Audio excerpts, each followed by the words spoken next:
Hello, ladies and gentlemen. I am the host of Independent Thought. My name is Desmond Price. No matter where you are in the world, I want to thank you for giving me a few minutes of your day to hear my thoughts. As always, we have a great show for you today. Now, here are our topics.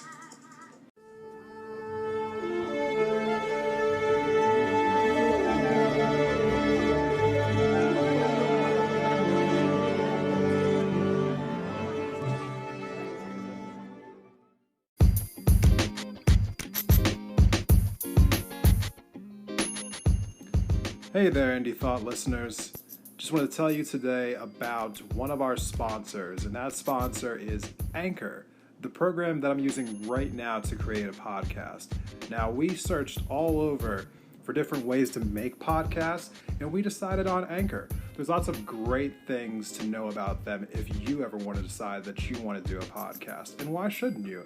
Get your voice out there, make your voice heard. I'm sure that everyone feels a little intimidated at first when they think about, should I start a podcast? But basically, it's just a conversation that you're having just recorded. Nothing intimidating about it, and Anchor's the best place to start. It's easy, it's free. There are certain tools that allow you to record and edit your podcast right from your phone or your computer or your tablet.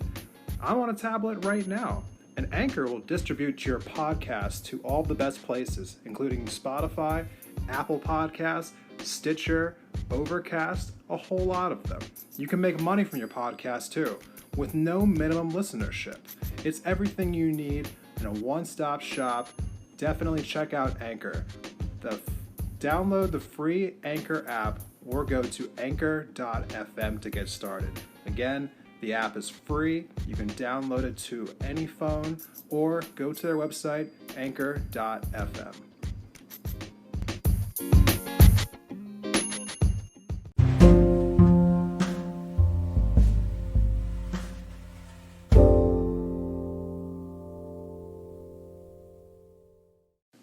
Ladies and gentlemen, thank you for coming back to another episode of Independent Thought. I am your host, Desmond Price.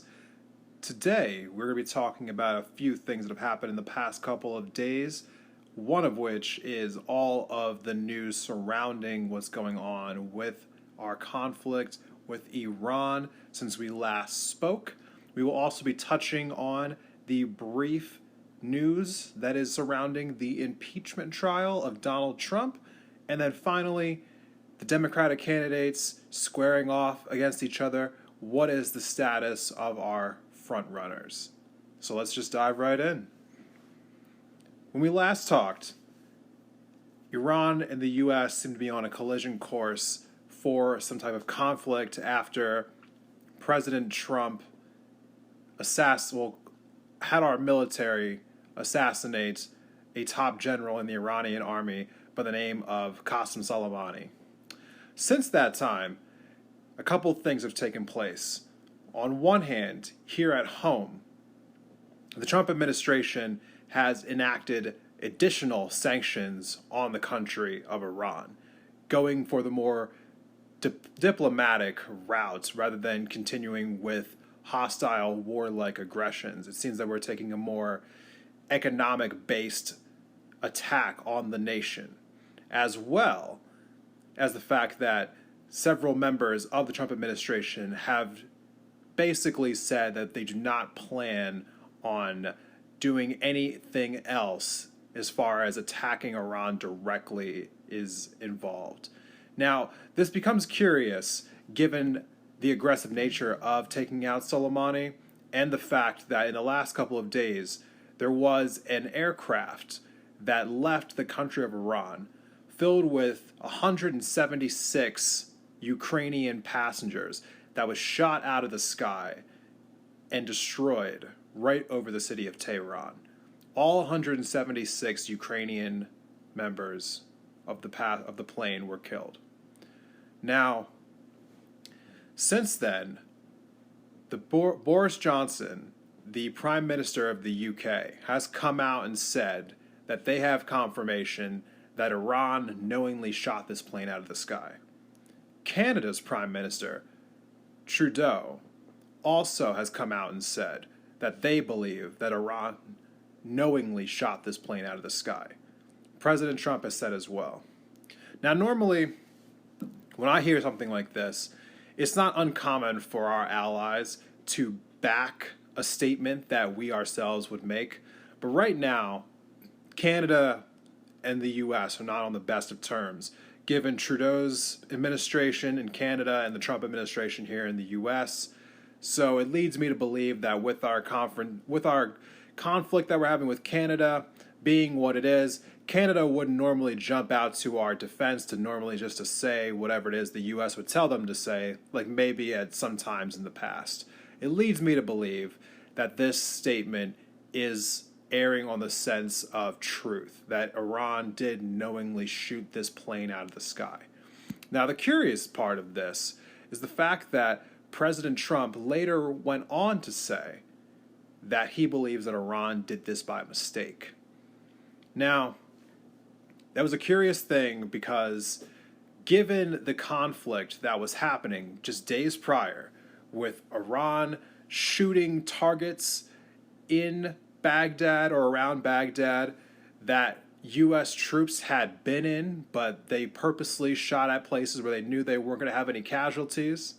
And with us taking out Soleimani, you would think that President Trump would have every kind of, I guess you would say, he'd have everything that he would need to just order some kind of physical assault on the country if he wanted to.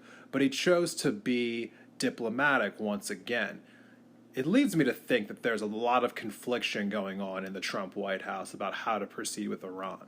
I feel like they really want to attack that nation, but they don't really feel as though they have the support here at home in order to do so, which is why they might be walking it back now. It also doesn't look great when two prominent Republican senators, one who just came off an election, who are attacking the administration. Now, typically speaking, we don't see too many Republicans attacking Trump anymore.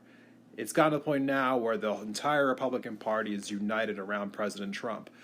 But the other day, we saw Senator Lee and Senator Rand from Kentucky and from Utah holding a joint press conference denouncing President Trump's decision to kill Soleimani without congressional approval.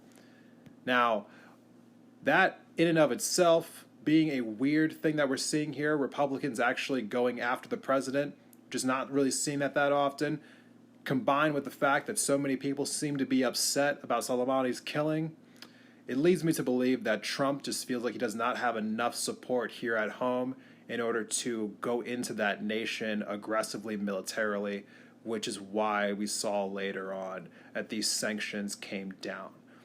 I believe that President Trump desperately would like to attack this nation, but until he's able to move the needle here at home to get more people excited about war, there won't be one.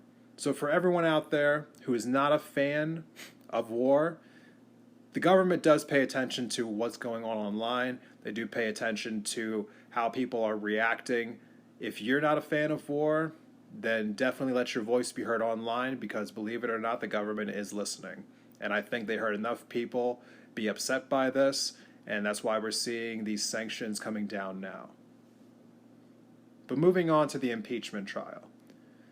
A lot of people are kind of confused about what exactly is going on. Is Donald Trump being impeached? Is he not being impeached? Who's really to say? The Democrats held their trial in the House back about a month or so ago. And since then, Nancy Pelosi, the Speaker of the House, has yet to send the articles of impeachment over to Mitch McConnell, the Republican majority leader of the Senate. Now, Pelosi has said that she's not sending over the articles of impeachment to the Senate because she is hoping that McConnell will promise her a fair trial. So when the articles of impeachment get sent to the Senate, they hold a trial, just like you would see in any courtroom, where the prosecution brings out their case and the defense brings out their case, and you call witnesses to the stand, and everyone, all 100 senators, must listen to all the evidence being set out, and then there's a vote. Now, the reason for the delay on Pelosi's side is that she claims that McConnell is not going to allow there to be any witnesses that can come testify before the Senate. Now, Pelosi does not feel like this is a fair thing and does not want to send over the articles of impeachment until McConnell agrees to allow them to have witnesses come forth in the trial. Now, I personally can understand why that'd be frustrating on Nancy Pelosi's part, that you want to have witnesses come forth. But to be completely honest with you, I don't know if there's really a point to it. At the end of the day, even if 3 or 4 Republicans decide to turn against Donald Trump, maybe even 5 tops, there's no way that the Democrats are going to get 20, and that's what they would need. They would need 20 Republicans to flip in order to actually impeach this president. I'm not really sure what the goal here is. I feel like from watching this whole proceeding that she is doing her best to drag this out as long as humanly possible, and by her I mean Nancy Pelosi. I feel like they and the Democrats have tried to drag this process out as long as possible to smear Donald Trump's name in the mud as much as humanly possible every day until the election, so that the American people just associate President Trump not with what he's accomplished, but with all the scandal that he's constantly involved in. I feel like that is just their strategy. I could be wrong, but that feels like their strategy. And the question is it an effective one? Is it smart to be focusing so much on the negative side of Donald Trump instead of presenting the positive side of what you plan on doing for the nation once you're in power? Because that's what this is all about. The Democrats are trying desperately to retake the Senate and to retake the White House. And they believe that their path to victory is by smearing Donald Trump. Now, you can call me crazy, but I feel like there's a better way to go after Donald Trump than this. And I'll tell you about it right after the break.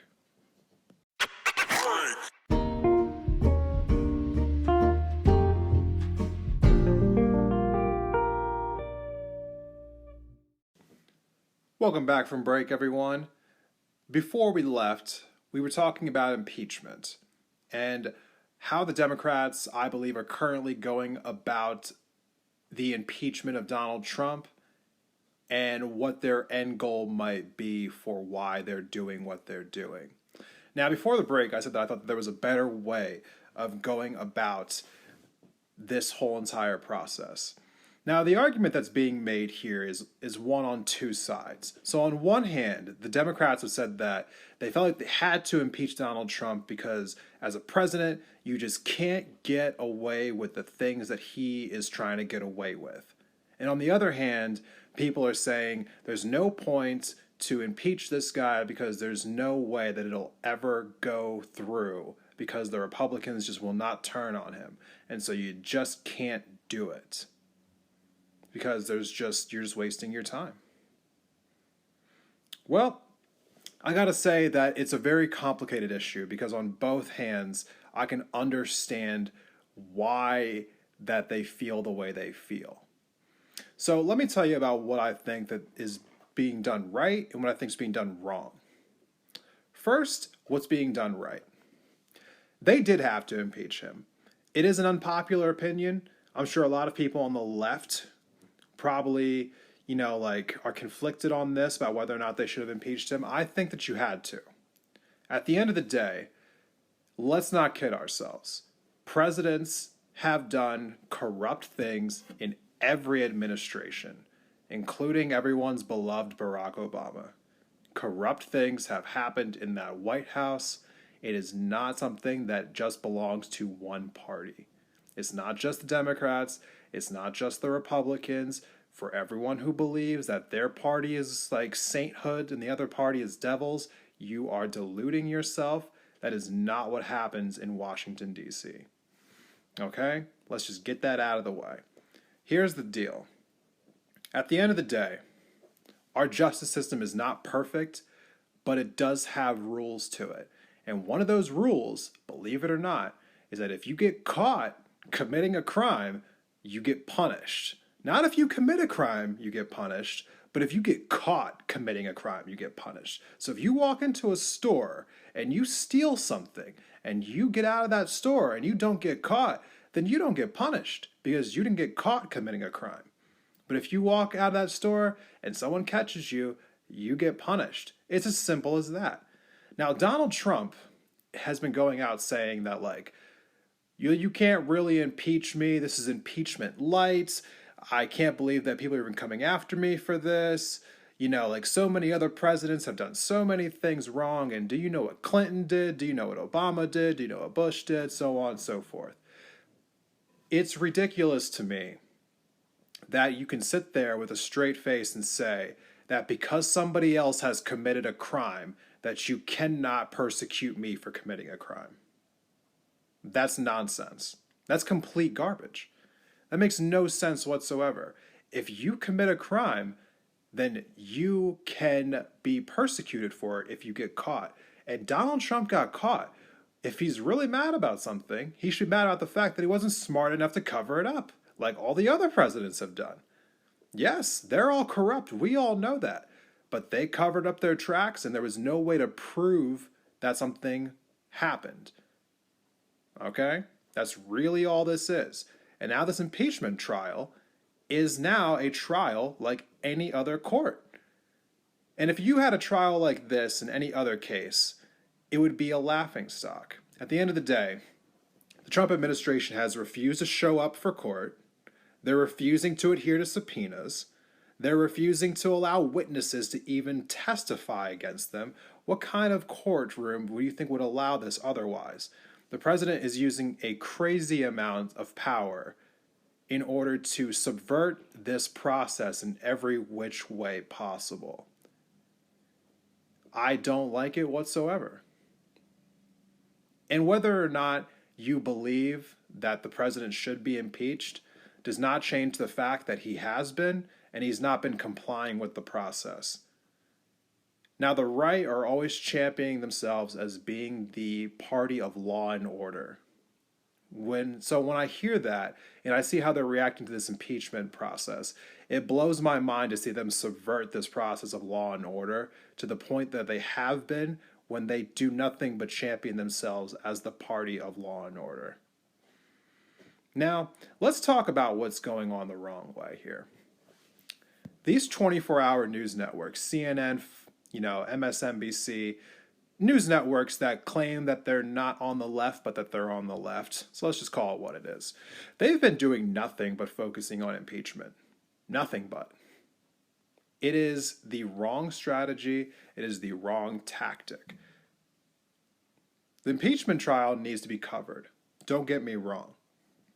But it makes no sense whatsoever to spend all day, every day, talking about the same subject that we know the outcome is going to be Donald Trump will be there on the ballot come November. So why even bother covering this all day, every day? I understand you have to cover it, but it shouldn't be the only news we focus on. We should be talking about healthcare, about taxes, about foreign policy, besides just when Iran is, has a general who gets killed.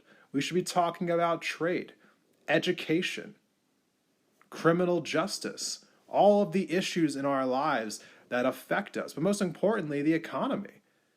The stock market may be going up, but that's great for the 20% of Americans who own stock.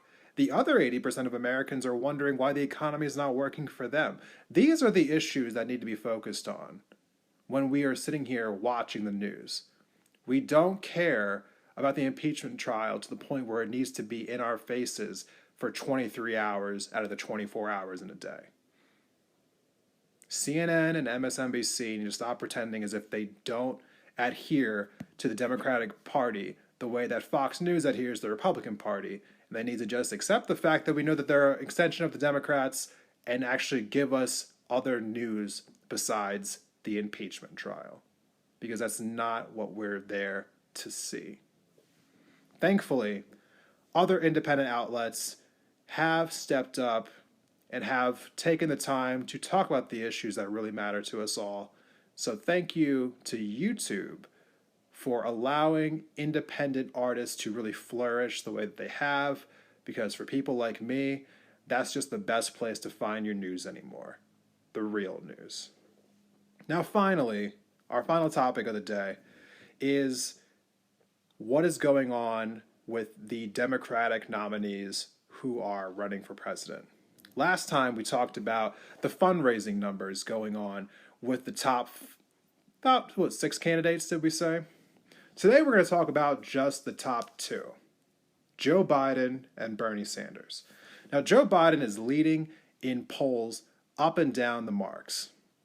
When they do polls nationally, he's in the lead.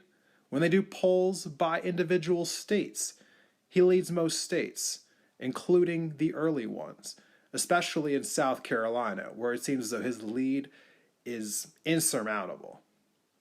I mean, I think at this point, someone will be lucky to be 30 points behind him when all the voting is said and done. But we'll see. Polls don't always equate to exact science. I mean, if that was the case, then Donald Trump wouldn't be the president. He outperformed polls. Other politicians can as well. But even outperforming the polls, I would say that it's probably a foregone conclusion that Joe Biden will win South Carolina. But let's talk about who's right behind him, Bernie Sanders. For years now, it has been said that Bernie has no chance to defeat a regular Democratic candidate. He had no chance to defeat Hillary. He has no chance to defeat Biden. This is the narrative that gets spun time and time again.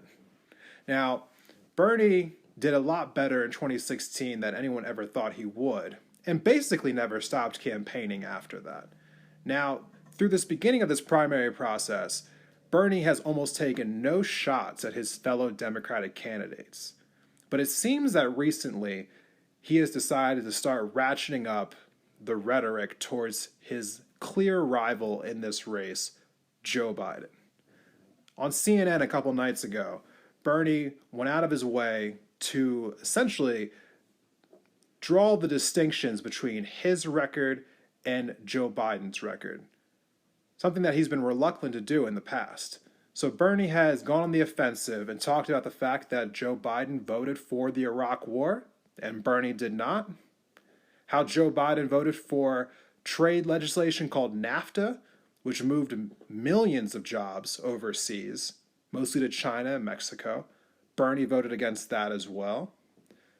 Bernie pointed out that Joe Biden voted for a bankruptcy bill, which makes it impossible for people to go bankrupt and get out of their student loans that way. So now it's set up so that, like, even if you declare for bankruptcy, your student loans will still follow you after that, even if you declare bankruptcy. Joe Biden voted for that legislation. Bernie Sanders did not. So Bernie is going on the offensive and trying to draw out the ideas that when it comes to not only foreign policy, but domestic policy as well, that Joe Biden might have a lot of experience, but that he has experience making bad decisions that hurt Americans. Now, my take on this is that Bernie has a point. Joe Biden is a true centrist Democrat. He says what he feels like he has to say in order to get votes that he needs.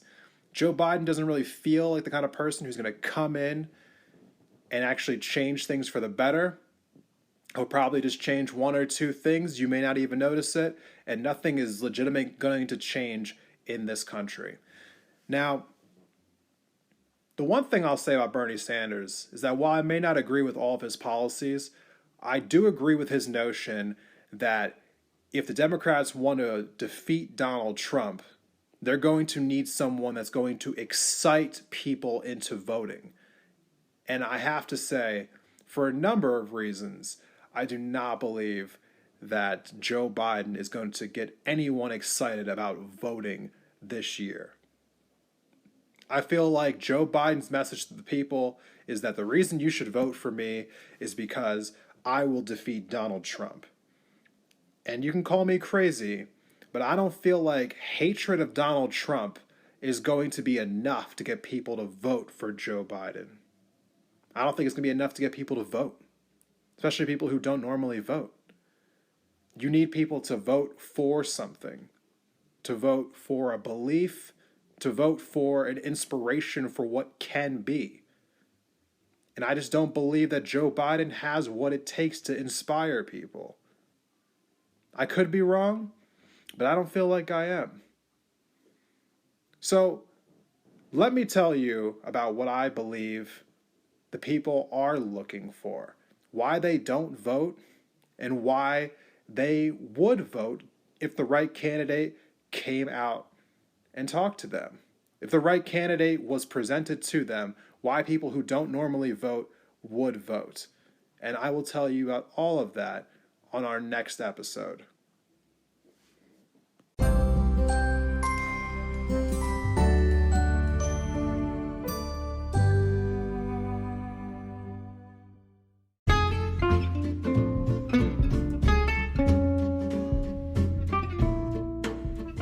All right, everyone, that is our show for today. I want to thank you all for checking out Indie Thought. Independent Thought is brought to you by your host, Desmond Price. You can follow us on Twitter at Independent Thought or at Indie, I-N-D-E, Thought. So, again, thank you all for coming and hanging out with me. For those of you who found me on iTunes or on Spotify, please go ahead and subscribe to us. Give us a 5-star rating. If you give us a 4-star rating, I'm inclined to think you're a hater. So don't hate. Thank you so much, and I hope to see you all next time.